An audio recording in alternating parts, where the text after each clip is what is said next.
السلام علیکم. د سباون رادیو درنو مینوالو، البته ټلویزیون درنو مینوالو، ستړي مسئ، سهار مو نیکمرغه. اقبال خیبر مو لومړی سټوډیو کې یو ځل بیا هرکلی کوي. مینوالو، د دنیا تر ټولو خیرن سړی، د دې په اړه به معلومات ممکن نه لرئ. راځئ نن خپرونه واورئ او خبر سئ چې په دنیا کې تر ټولو خیرن سړی چیرې اوسي، ولې خیرن دی، خو دغومره به درته ووایي چې نږدې 80 کاله سو چې ځان یې نه دی مینځلی. نور یې نو تاسو انځورولی سئ چې څومره به خیرن وي، او دا چې نور کوم عادات لري، چیرې اوسي، څنګه ژوند کوي، په دې اړه به بشپړ ریپورټ درسره شریک کړو. او په پای کې ویډیو هم درته لرو، جالبه ده، او د دې ترڅنګ تصاویر له فیسبوکه لرو. تر ټولو مهمه برخه د میلمه برخه ده. نن راسره انجینر صاحب اختر محمد خوشحال چې په مخابراتو وزارت کې آی ټي په څانګه کې کار کوي، په اصل کې د ناوې ولسوالۍ دی او زده کړې لوړې زده کړې بهر کړي دي. نن د دوی پر ژوند د خوږو خبرو اترو او د دې ترڅنګ په وزارت کې پر الکترونیکي تذکیرو باندې خبرې کوو. یوازې په خبرونو کې ډیری وخت اورو چې الکترونیکي تذکیرې یا برېښنایي پیژندپاڼې، نن به پرې یو څه جزیاتي خبرې وکړو، سم به پرې پوه سو چې دا څنګه تذکیرې دي، هماسې پاڼه شکل لري که بل ډول، او نورې کوم جزیات دي. راسره اوسئ د خپرونې تر پای او دا ټول معلومات ترلاسه کوئ. ځو په پیل کې فیسبوک ته یو څو تصویره ګورو، بیرته راګرځو.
یو ځل بیا هرکلی مینوالو، دیم تصاویر راګرځو د میلمه برخې ته.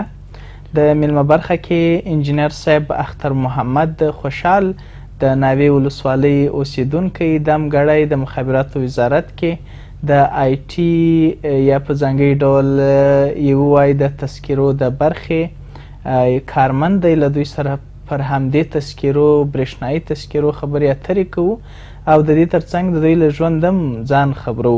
ستړي مه سئ انجینر صاحب، په خیر راغلی. بسم الله الرحمن الرحیم. تر هر څه د مخه د سباون ټلویزیون د لومړي سټوډیو ټولو کتونکو، اوریدونکو او خبر صاحب تاسو ډېره مننه، او ستاسو ټولو همکارانو ته د نور ستاسې د ستر پیشوا او حضرت محمد صلی الله علیه وسلم ستره تحفه چې هغه سلام دی، سلام وړاندې کوم. ژوندي اوسئ، خیر اوسئ. تر وزارت خدا دی له خیره رسېدلي یاست، امید لرو چې نورم لوړ سئ، ډېر لوړ سئ، ښه ډېر لوړ سئ. راځئ خپل لیدونکي اورېدونکي به په دې خبر کړو چې تاسو زده کړه له کومه ځایه را شروع کړې، بیا چیرې تللي یاست او اوس خدا دی ماشاءالله تر وزارت را رسېدلي یاست. او وروسته بیا پر تذکیرو هم خبرې وکړو چې لیدونکي پوه شي دا څنګه تذکیرې دي. زیږېدنه مو چیرې سوې ده او لومړنۍ زده کړې مو چیرې کړي دي؟ خیبر صاحب، زه د هلمند ولایت ناوې ولسوالۍ د هزار اسب په علاقه کې زیږېدلی یم. تاریخي علاقه کې که نه؟ تاریخي علاقه کې هلته اوس زیږېدلی یم. ابتدایه زده کړې مې هم د ناوې ولسوالۍ د منګلزو مکتب کې ترسره کړي دي او متوسطه زده کړې مې هم تر 8مه صنفه پورې په ناوې ولسوالۍ د منګلزو په مکتب کې ترسره کړي دي او پس له 8مه صنفه څخه د شهید انجینر عبدالمتین علي لیسې کې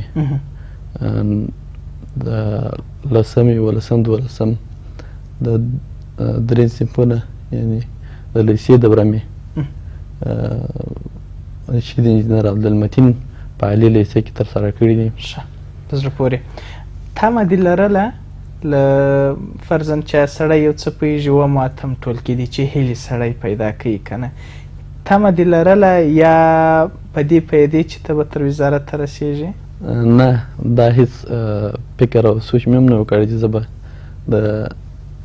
د هلمند ولایت د ناوې ولسوالۍ د هزار اس او بالخصوص د منګلزو د مکتبه څخه زه فارغېږم او بیا به راځم لښکرګاه ته او بیا به د لښکرګاه څخه زه په خارجي بورس باندې ځم او هلته به عالي تحصیلات ترسره کوم. یعنې دې قضیې ته په اصطلاح په کتو سړی ویلی شي که حتی په برامچه غوندې یو لرې سیمه کې هم یو څوک وي او لیاقت ولري زده کړه وکړي کیدای شي چې ورسېږي. اوس ما ته ثابته سوله چې که برانچه او څه زموږ شمالي هلمند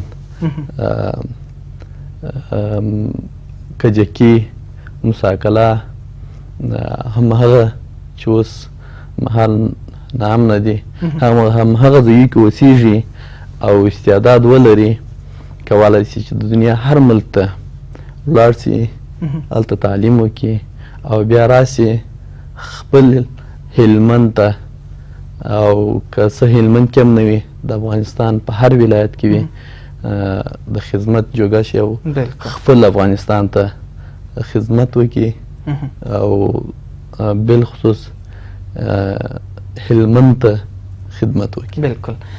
له مکتبه چې فارغه سوې لوړې زده کړې خو اوس ماشاءالله ډېرې دي. د لوړو زده کړو لپاره کوم ځای لاړې، څنګه لاړې، په څه ترتیب لاړې؟ د 12م صنف څخه چې فارغه سولو نو زموږ دوره کې 2 خارجي بورسونه راغلي چې یو د هندوستانو او بل د پاکستانو. نو د هندوستان بورس لپاره زموږ 3 ساله یا 3 کلنې نمرې چې وې هغه تکمیل سوي نه وې، نو څه مشکلات وه په هغه اساس باندې نو د هندوستان بورس لپاره ونه سو کولی چې امتحان ورکړم. نو هغه څخه وروسته د پاکستان بورس و چې هغه ته مو امتحان ورکوي. پس له څه وخت څخه د هغوی نتیجه یا ریزلټ ووتله چې په هغه کې موږ بریالي سوي وو. د هلمند ولایت څخه 14 کسان موږ پاکستان ته ولاړو چې په هغوی کې 14 کسان پېښور د زرعي پوهنتون ته اګریکلچر یونیورسټۍ ته بریالي سوي وو، یو هم د اسلام آباد نمل یونیورسټۍ ته کامیاب سوی وو چې هلته مو خپل عالي تحصیلات ترسره کړل. ډېر په زړه پورې. د بریالیتوب لپاره اوس ممکن ډېر زلمي نور هم هیلې ولري چې لوړې زده کړې بهر وکړي او بهر له کور یو څه لرې کېدل اغېز هم همدا ده چې سړی یوازې درس ته ورخلاص شي، تمرکز یوازې پر درس شي. نو بریالي کېدل د بورسونو لپاره کوم شرایط غواړي او کومو زده کړو ته اړتیا لري او تاسو څنګه ورته بریالي سوئ؟ دولتي حساب خو داسې دی چې زموږ دوره کې د رئیسي دورې د 80% فیصدي یې غوښتله چې د 10 11 12 د دې درې صنفونو فیصدي وه چې هغه تر 80 کمه وه. هغه کسان نسو کولی چې دې بورس لپاره په امتحان کې برخه واخلي. یعنې د هر بهرني بورس لپاره؟ بلې و، ښه. که د هندوستان و که د پاکستان و، دا خو د دولت په حساب باندې او شخصي هر سړی کولی سي چې کوشش وکړي. اول به زه خپل ځان درته ښایم چې زه د ناوې ولسوالۍ څخه مسافر وم په لښکرګاه کې، نو دلته کور ځای نه و، وطاقي اوسېدلم. حتی هغه وخت کې اشپازي مو هم نه وه زده، نو اشپازي مو هم خپله کوله. د لیلیو کې اکثره وخت له هګیو څخه له لوبیا څخه استفاده کوي. بلې، نو تکلیفونه ډېر زیات وه، خو بیا هم په هر صورت هغه تکلیفونه موږ په ځان باندې تېر کړله او خپل تعلیم ته مو ادامه ورکړله چې په هغه کې موږ قبلیګاه صاحب موږ سپورټ کولو. دا همهغه برکت دی چې نن زه د لیسانس تر کچې رسېدلی یم. بلکل. نو که د کورنۍ د خوا څخه هم سپورټ نه وي، حمایه نه وي، نو هېڅوک نسي کولی چې تعلیم وکړي. که د یو کورنۍ اوس د هلمند حالات داسې دي، نورو ولایتو کې داسې نه دي، ځکه نورو ولایتو کې چې دي ډېر ولایتونه شته چې هغه امن دي، نو هغه که په ځان باندې څه تکلیف تیر کړي، دوی د غوښو وریجو په ځای باندې د لوبیا او کچالو نه استفاده وکړي او هغه پیسې چې دوی وریجې او غوښې خوري هغه زوی ته ورکړي، هغه تعلیم وکړي، نو کولی سي چې تر یو ځایه پورې ورسېږي. ولې هلمند کې ناامني ده، خلک ډېر غریب خلک دي، هغوی د کورنۍ د خوا چې سپورټ نه نسي کولی چې خپل تعلیم تر داسې لوړې کچې پورې ورسوي. اوس ممکن ډېر زده کوونکي به موږ او تاسې ویني، هغوی به د مکتب په دوره کې د مکتب په دوره کې ښه لوستنه په پوهنتون کې څومره اسانتیا ده؟ دومره اسانتیا ده چې ریاضي، فیزیک، کیمیا که په موږ د دغه اساسي څو مضامینو څخه صحیح زده کړه کړې وي او بیا موږ د پوهنتون دوره کې هیڅ مشکل هم نه اوسو لیدلی، ځکه دا اساسي مضامین دي. دا د پوهنتون تر اخرې دورې پورې چې 8م سمستر دی، تر هغه پورې موږ سره کومک کولی شي او موږ کولی شو چې هلته خپل د لیسانس دورې تعلیم چې دی هغه ډېر وسع پر مخ بوځو. او دغه بورس ته چې تاسو بریالي کېدلی، سوالونه څنګه سوالونه وو؟ څومره سوالونه وو؟ له کومو صنفونو تر کومو صنفونو وو؟ 100 سوالونه وه چې په دې کې 50 سوالونه انګلیش وو، ځکه خارجي بورس وو. د هغوی د پوهنتون ټول درسونه انګلیسي باندې وه او 50 سواله چې وه هغه د 10م، 11م، 12م د دغه درو صنفونه وه چې هغه اساسي مضامین یې وه چې کیمیا وه، هندسه وه، ریاضي وه، فیزیک. یعنې دغه اساسي مضامینو څخه. بلې، د اساسي مضامینو او له دې څخه زموږ ډېر زده کوونکي تښتي نه زده کوي که نه؟ دا نور تاریخ او جغرافیه او د قصه ییز مضامینو باندې ډېر نه خیبر صاحب، دا خو زه نه درسره تاییدوم، ځکه ټول محصلین ټول شاګردان داسې نه دي. ډېر شاګردان اوس هم شته چې دوی ریاضیات ډېر ښه زده دي او خوند هم ورکوي ځکه ریاضي د ټولو علومو مور ده.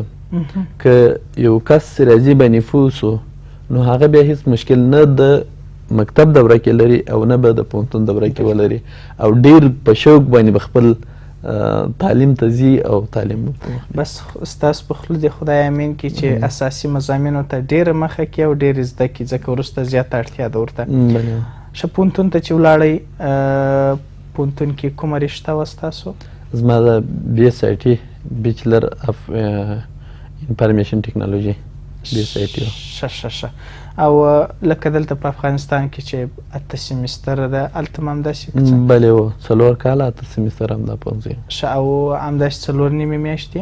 بلې وه هر سیمیستر 4 نیمې میاشتې 4 نیمې میاشتې څخه بیا یو سیمیستر کې 10 ورځو دپاره رخصتي وه او بل سیمیستر کې لکه څنګه چې لوی کندهار او ننګرهار کې د دوبي رخصتیان دي نو هلته هم ده چې ګرمي زیاته وه پېښور ګرمي زیاته وه نو 3 میاشتې هماغه رخصتي وه. ښه دی 3 میاشتې کې راتلی کور ته؟ بلې وه راتلو کور ته. ښه او اسانتیاوې څنګه وې په کومه کچه وې د چې په بورس کې تاسې تللي واست؟ اسانتیاوې ډېرې لوړه کچه باندې وې ځکه هلته ټول پښتانه وه بغیر د پوهنتونه څخه موږ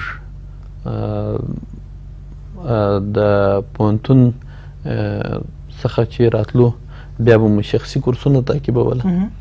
هلته په ډېره لوړه کچه کورسونه شته په هر بخش چې وغواړې د هماغه کورس ته که څوک د هغه کورس ډیپلوم ولري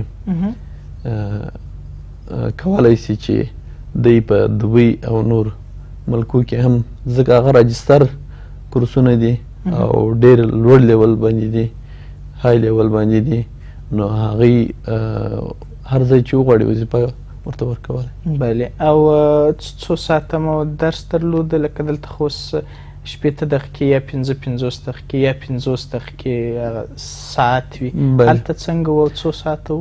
بلې موږ هلته د اول سیمیستر څخه بیا تر 4 او 5 سیمیستره پورې موږ روزانه 4 مضامین ویله چې د ورځې 4 مضامین وه هر مضمون 40 دقیقې یعنې د هغوی هغه درسي ساعت چې و 40 دقیقې و. بله او د دې تر څنګ نور کورسونه هم بیا ورسره لوستلی سوی؟ بلې وه موږ چې به پس له پوهنتون د رسمي وخت څخه راتلو څه وخت رسمي وخت یې؟ د سهار د 8 بجو څخه تر 12 نیم بجو. ښه کورسونه مو د څه شي کورسونه لوست؟ کورسونه بیا د پوهنتون څخه چې به رالو ځکه پوهنتون کې زموږ د اووم سیمیستر څخه زموږ رشته بندي کېدله زموږ پوهنځی او کمپیوټر ساینس پوهنځی سره ورته پوهنځی و چې هغوی کې موږ سافټویر انجینري درلوده ویب انجینري مو درلوده ډیټابیس مو درلودی او نیټورکینګ مو درلودی. نو دا د افغانستان کې هم او بهر ملک هم 4 بخشو کې یو بخش انتخابي چې به ته به په هغه کې خپل سپیشلایزیشن کوي او بیا به هغه کې تا ته ډیپلوم درکوي. نو د هغه ترڅنګ موږ افغان محصلینو کوشش کوه چې د دغه طلایي چانس څخه ښه استفاده وکړو. نو موږ ټول افغانانو هلته د دې پر ځای چې دغه یو بخش ووایو نو موږ ورسره 2 بخشه نور هم تعقیب کړله او هغه هم په ډېره لوړه کچه زده کړي دي او اوس هم راسره شته او غواړو چې د افغانستان او په خاص ډول د هلمند کې دغه پوهنځي فعاله سي او ټولو هلمندیانو ته دا ورسوو او دا ور زده کړو چې هغه موږ ما خپل ډیپلوم چې واخیستی هغه مې ویب انجینرۍ کې واخیستی او ورسره تر څنګ مې نیټورکینګ او ډیټابیس هم پای ته ورسېد. ښه په زړه پورې تر کومو سیمیسټرونو مو ستونزې درلودې؟ داسې و چې موږ خو زموږ سیسټم او د هغوی سیسټم ډېر فرق سره درلود. مثلا څنګه فرق؟ زموږ او د هغوی فرق دا و چې موږ د اول سیم څخه چې را شروع کړو په تدریج سره راځو 12 سیم ته، 6 سیم ته چې راورسېدلو بیا 12 سیم په پورې تقریبا 16 مضامین موږ وایو. نو دا پر هر ځوان باندې منفي تاثیر لري، بوج لري، ځکه د 16 مضامینو زده کول او هغوی امتحان ورکول خامخا منفي تاثیر لري. نو د هغوی اصول داسې و چې تر 8 سیم په پورې داسې تر 10 مضامینه پورې ورته ویل. همدغه عمومي ګډوډ بلې عمومي ټول. ولې چې نهم سیم ته راتله د هغوی رشته بندي کېدله، بیا هغوی نهم، لسم، 11، 12 خپل میټریک سیسټم یې د دوی. نو هغې کې دوی د دغه 10 مضامینو څخه 6 یا 7 مضامین ویله. نو کله چې به دوی د پوهنتون دورې ته راغله، پوهنتون خپل پوهنځی به شروع کوله، بلکل به آماده وه چې خپل درسو ته به داسې آماده وه چې دوی کوم څه چې په لومړي 2 سیمستر کې وایي هغه دوی په د میټریک سیسټم کې ویلي وه. یعنی هغه سیسټم فکر کوئ چې تر دې سیسټم سم دی؟ بلې هغه ډېر مؤثر دی، ځکه چې هغوی موږ ته ثابته شوله. موږ 16 مضامین چې ویله د هغوی نتیجه مو راویستله او لاړو هلته. کله چې پوهنتون اول سیمستر و کښېنستلو، کوم څه چې دوی راته ویله، یو خو د دوی درسي میتود چې و هغه انګلیش لنګویج باندې و، ژبه باندې و. نو هغه دوی ته هیڅ مشکل نه و. کله چې موږ ورغلو موږ ته مشکلات زیات وه، ځکه یو د انګلیسي ژبې زده کړه وه او ورسره دغه مضامین چې دوی په دا پوهنځي چې موږ ته ویل، په دې پوهنځي کې دغه مضامین وه، داسې مضامین وه چې بیخي موږ نوم هم اورېدلی نه و. ولې دوی ورسره اشنا وه، دوی په میټریک سیسټم کې همدغه مضامین ویلي وه. خیبر صاحب پس له 2 3 سیمستر څخه موږ افغان محصلین په دې وتوانېدله چې په ټول پوهنتون کې د اول نمره څخه تر 5 نمره پورې ټول افغان محصلین هلته دغه تر 5 نمرګیو پورې تر 8 سیمستره پورې همداسې پاته وه.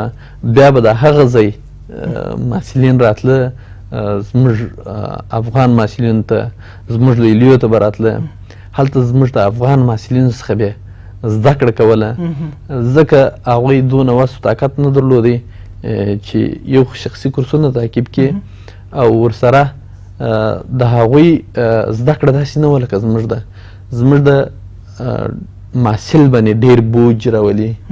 استاد هغوی داسې و چې شاګرد که سیم ته راځي که نه راځي،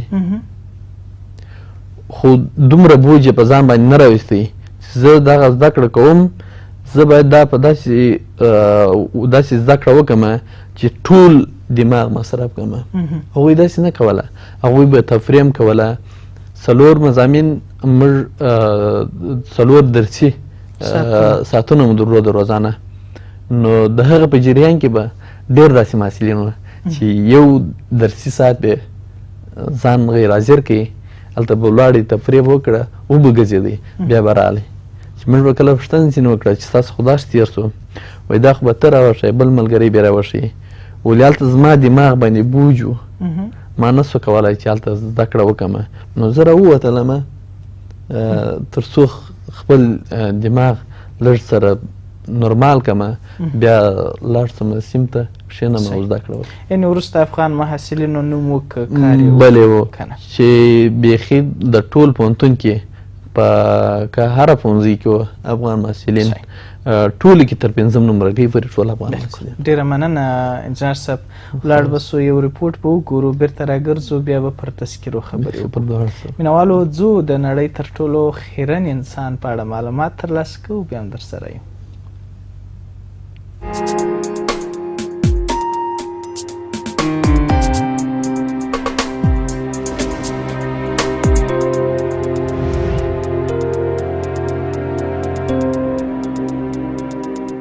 حاجي عمو د نړۍ تر ټولو خیرن سړی. د ایران د فارس ولایت په فراشبند ولسوالۍ کې یو میشت 80 کلن چې په حاجي عمو باندې مشهور دی د 60 کالو راهیسې نه دی لمبېدلی. دی په دې باور دی چې نه مینځل مو خپل اصلي رنګ ته بیایي. د چې موږ له خاورې پیدا سوي یو نو باید رنګ مو هم خاورې ته ورته واوسي، او وایي چې زه پر دې بریالی سوی یم چې رنګ مې خاورې ته ورته دی. د دې ترڅنګ دی وایي چې که حمام وکړم سخت به ناروغه سم، نو ځکه مې له ځان مینځلو نفرت کیږي. حاجي عمو د ورځې 5 لیټره چټلې اوبه څښي او خوښوي چې د مړو سوو حیواناتو غوښه او خوسا سوي خواړه وخوري. د اوسېدو لپاره د ماڼیو، کورونو او اپارتمانونو په پرتله په غار کې اوسېدنه خوښوي.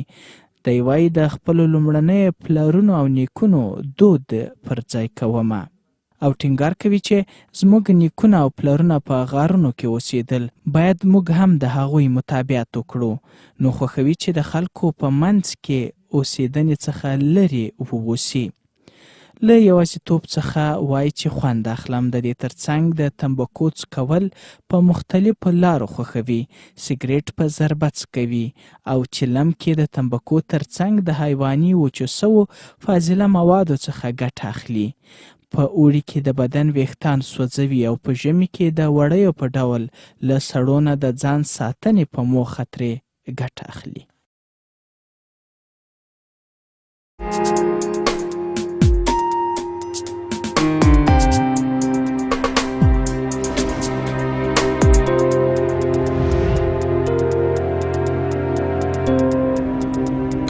یو ځل بیا هرکلی مینوالو د هم ریپورټ راګرځو بیرته د میلمه برخې ته. انجینر صاحب اختر محمد خوشحال په مخابراتو وزارت کې د برېښنایي پیژندپاڼو په برخه کې کارکوونکی چې پر ژوند یې خبر سویه. نو رابسو انجینر صاحب پر همدې برېښنایي تذکرو به خبرې وکړو. د برېښنایي تذکرې څنګه تذکرې دي؟ خبر صاحب مخکنۍ تذکرې چې وې زموږ د پاڼې شکل یې درلودی، ولې دا تذکرې چې دی دا یو کلک کاغذ څخه جوړ شوي چې پلاستیک دی، لکه دا د بانک کارتونه په همدا شکل باندې دي. ښه او دا هماغه معلومات چې فرضاً په هغه پخوانی تذکرې کې وو هغسې دي، بل ډول دي، او برېښنایي ولې ورته وایي هغو ته او د دوی په پرتله به توپیر څه وي؟ خبر صاحب دې بانک ته ورته کارت رقمه تذکرې چې دي دوی کې یو چیپ کار شوی دی چې د موبایل د سیم کارت په شکل باندې دی. د چیپ کې ټول ډیټا چې د هم هلته ثبتېږي. مخکې به موږ په کاغذ باندې هر څه معلومات ولې اوس ټول په هغه چیپ کې دي، ځکه دې ته الکترونیکي وایي. او د دې پروسه داسې ده چې کله چې یو ماشوم پیدا سي نو هغوی په هغه اسپتال ته به خبر ورکوي، کور کې وي اسپتال ته به خبر ورکوي، او که اسپتال کې پیدا سي هلته به پاڼې پرتې وي په هارټ پامپ کې. ولې تذکره چې دا په هارټ پامپ کې جوړیږي بیا هارټ پامپ کیږي.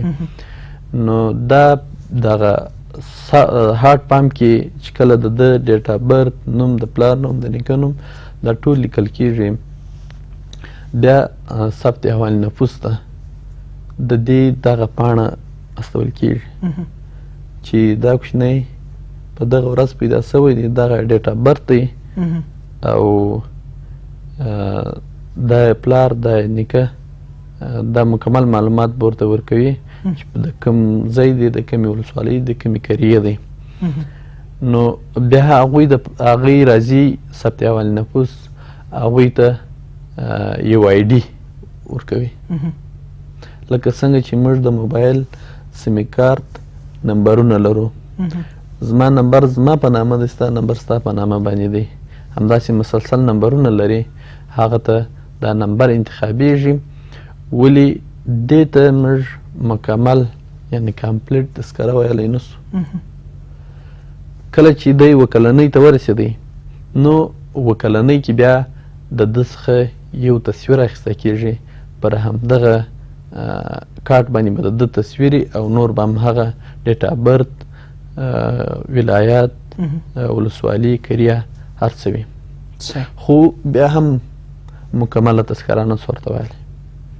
کله چې دی 18 کلنۍ ته ورسېدی، یعنې قانوني عمر زموږ د 18 کلنۍ عمر قانوني عمر دی. کله چې قانوني عمر یې پوره کړی 18 کلنۍ ته ورسېدی، بیا د ده تصویر، د ده مکمل انفارمیشن معلومات هغه به ټول وي. ورسره به د ده بایومیټریک اخیسته کېږي. بایومیټریک یعنې څه شي؟ بایومیټریک کې د ده د لسو ګوتو تصویرونه اخیسته کېږي، د ده د سترګو تصویر اخیسته کېږي.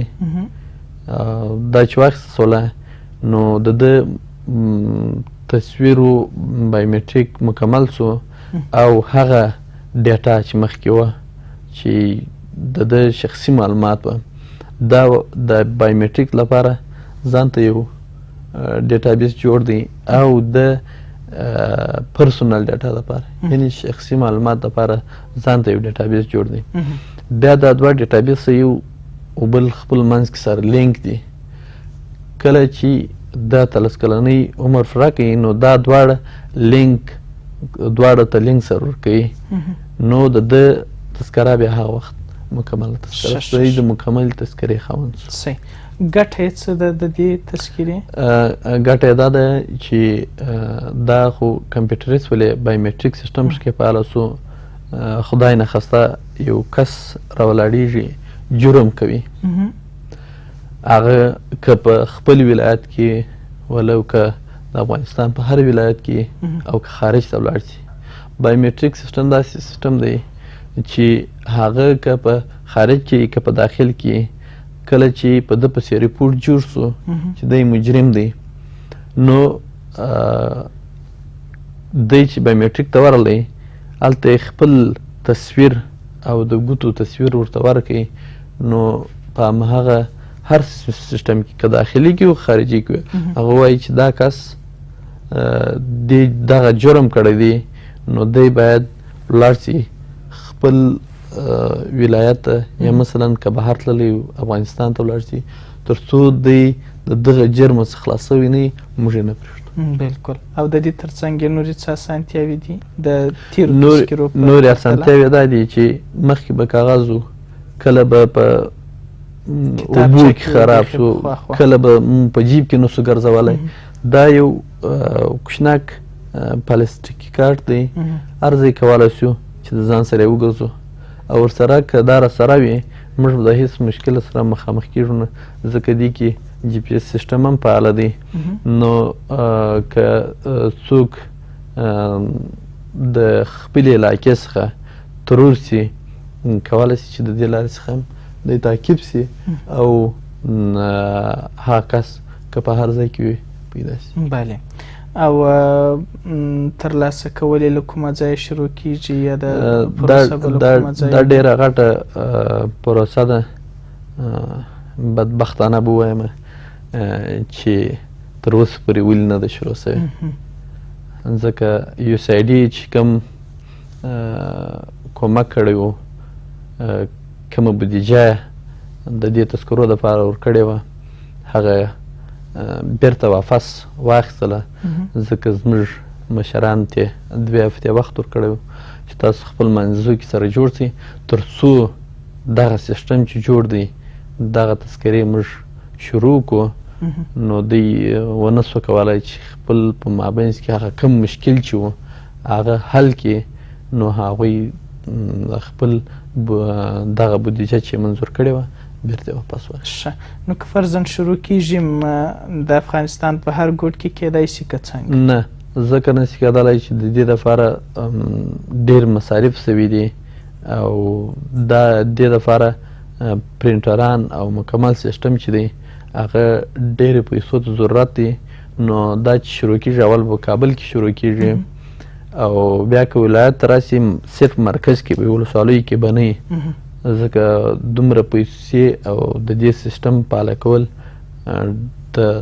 ډېر پیسې غواړي. تقریبا یو د دې پرینټر چې دی هغه تر 100 تر 1.5 لکو پورې مصرف افغانۍ پورې.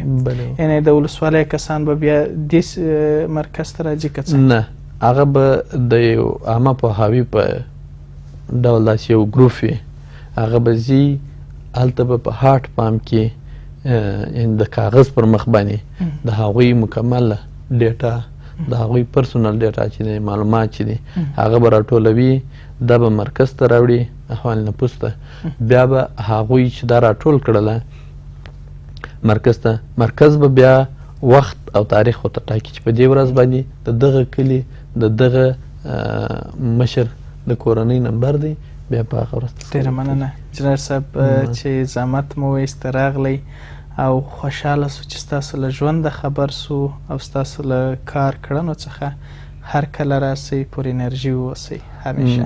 مننه خیر او هیلمندي ځوانانو ته مې دا پیغام دی چې خپل عالي تحصیلات دې وکړي او نه دا چې دوی پر 12 صنف باندې پرېږدي پر لیسانس باندې هم اکتفا ونه کړي او د ماسترۍ او دکترا تر کچې پورې ځانونه ورسوي چې دنیاوال ته موږ د تعلیم په ذریعه باندې ځان وښیو او هغوی هم اوس پوهېږي چې افغانان کم استعداد لري او څنګه کولی شي چې دنیا ته ماتې ورکړي نو یوازینۍ لارې هم تعلیم او تعلیم دی. بلکل ډېره مننه هر کله راسئ. مینوالو په همدې ځای خپرونه راتړو خیبر ته اجازه ورکوئ په الله مو سپارو ژوندي راته اوسئ.